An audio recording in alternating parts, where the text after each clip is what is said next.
আমাদের দয়ার নবী সেখানে হাজির হয় এবং চাচা আবু লাহাবকে বলে, আপনি এই মহিলাকে বিক্রি করবেন না। তখন আবু লাহাব বলে, আমি এই মহিলাকে অনেক বেশি দামে কিনেছি, আমার মূল্য পরিশোধ করে দিলে আমি তাকে ছেড়ে দেব। তখন শিশুনবী তার এই মূল্য পরিশোধ করে দিলেন, আর সেদিন সেই মহিলা নবীজির জন্য মুক্তি পেয়েছিলেন। অতঃপর সেই সময় মক্কায় বহুদিন ধরে বৃষ্টি হচ্ছিল না।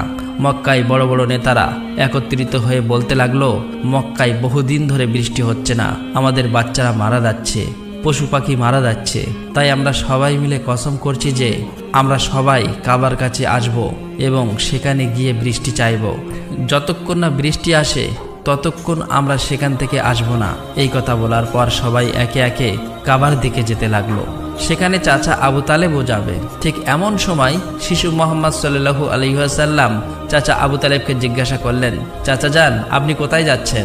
চাচা আবু তালেব বললেন, হে মোহাম্মদ, আমাদের মক্কা শুকিয়ে গিয়েছে, বহুদিন বৃষ্টি হয় না, একে একে সবাই মারা পড়ছে, তাই বৃষ্টির জন্য কাবা ঘরের কাছে যাচ্ছি।